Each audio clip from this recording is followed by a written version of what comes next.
that is what we can see. Grace under pressure, ika nga. It's really not that easy to walk on stage with those high heels. They were able really to build their confidence tonight. Nagsisimula lang yan with barangay patches like this. And one of these days, you will be seeing them in the stage of the Miss City of San Fernando and even Mutiati, La Union. This is really a flashback on the fresh start of Priyanka.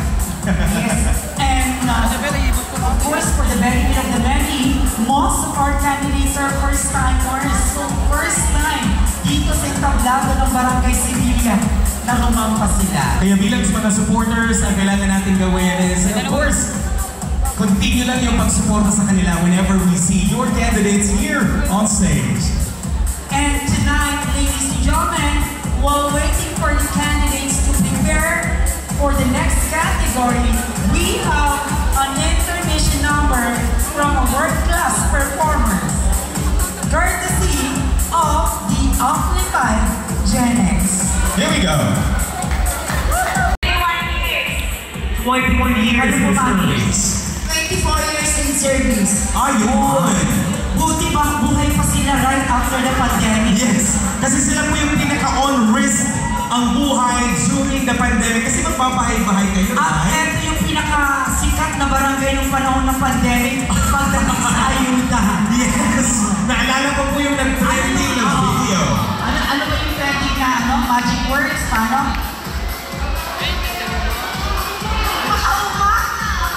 Yun, that was exactly that term. But anyway, sila po yung araw-araw na nakikita natin umiikot sa barangay Sevilla para kunin ang tiba.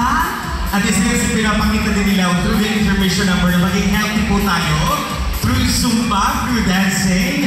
Yan, kaya ano natin, supportahan natin ang ganong klase mga programs. Naranasan niyo din po ba ang hinabol ng aso? Yes, daw. Nakagat ng aso. Meron na, may nakagat ng aso. Nabulyawan ng kabarangay. Binulyawan. Binubulyawan naman din po kayo. Di ba? Kaya naman, sabi ko nga, dapat kung may mga matataas ang honoraryong, dapat mga tanod at PHW. Yes. Di ba, Mami Janet? Oo. Grabe ang trabaho nila. Di ba? Ang mga nangungulang marites ng barangay, ito yun. PHW. Ang ulan ayan na pinatay, ang ulan numano ti asawa na di may isang tao. Numanong na masikong ijay barangay. Exactly. Ang ulan ayan ti manggagamot na portion. Arat na. All the information sila yung nag-gather. Yes, nagagather nila lahat ng information at yan ang basis ng ating city government. Yes. Buhay po kayo barangay health workers. Yes. Palapakan naman po natin, ladies and gentlemen, our barangay health workers. Actually, in our implementation sa DSWD, sila ang lagi kong kasama. Oo, kasi nasa DSWD na pala. So when it comes to implementation of livelihood and ako po ay nasa Sustainable Livelihood Program, malaki ang pasasalamat natin sa lahat ng mga BHW ng lahat ng mga barangays in the entire Region 1. So sila po ang aming mga kasama mga stakeholders in the implementation. At may paalala tayo. Tawagin natin din si SK Quito. Ano yung SK Quito? Yan. May gagawin daw siya dito sa ikablado. Sige, anong paalala kaya ito? Ano yung Momshi? Momshi talaga. Bakit natawag ng barube? Ayun! For the safety of our candidates. Si Kitong! Lalaki. Itago mo lang yung batalyan na. Alam mo ba si Kitong, kaya ko siya kilala dahil yung kuya niya kagagraduate na ng BS Criminology sa school. Congratulations! O siya na lang yung hindi lumaki. Wala na mga kapatid lumaki na. Pero good job, Kitong. We love you. Oo, para sa safety nga din naman, diba? Mahirap nga natipalo o nasubatan yung mga palihan. Mamaya, pagkatapos natin panoorin yung ipapalabas natin video, bababa po kami ni Sir Mervin at tatanungin at magkakaroon ng kumustahan para makadaupang palad natin ang ating mga audiences tonight. Yes, and of course, since part of the competition, ilalagay din natin bilang beauty queen kailangan. Meron din silang mga talento. At dahil saan, last Friday, May 24, 2024, ay nagkaroon tayo ng pre-pageant highlighting different talent ng ating 10 lovely ladies. Exactly, Sir Mervin.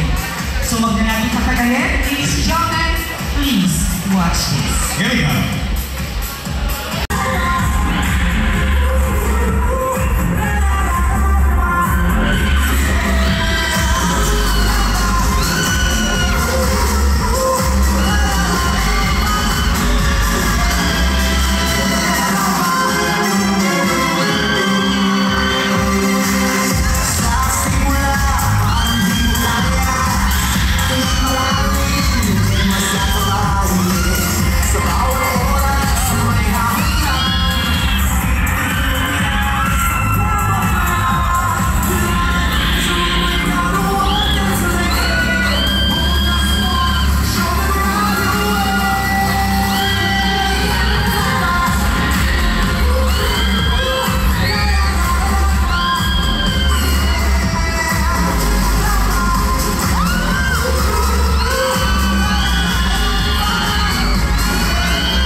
Special awards.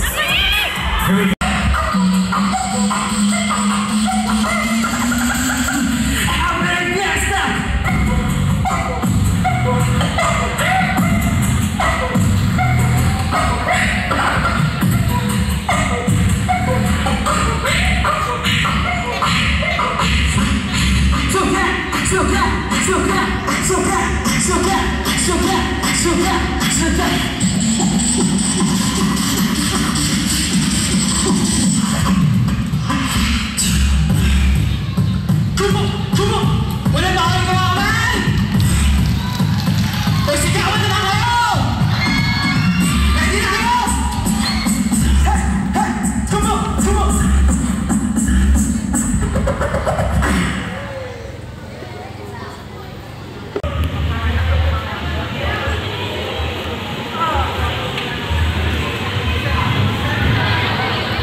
Question.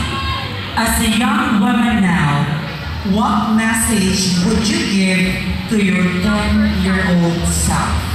I'll repeat. As a young woman now, what message would you give to your 10-year-old self?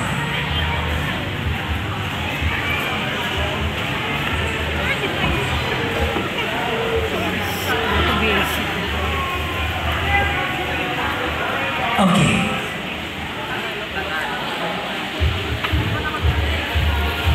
If I were given a chance to talk to myself when I was 10 years old, I would tell her that she should be more confident about herself. She should not be afraid or be scared to join anything. Because I remember when I was 10 years old, Mudyati Sevilla 2024, ang hindi natin mababanggit, yun ang Mudyati Turismo. Ngunit muna po natin awardan yung turismo. To award our Mudyati Turismo is SK Kagawad Claire Sanglay Kagawad Dusty Cortez, SP Kagawad Ellen Esteros, Mugyati Turismo Princess Castor, and Desaias de Guzman.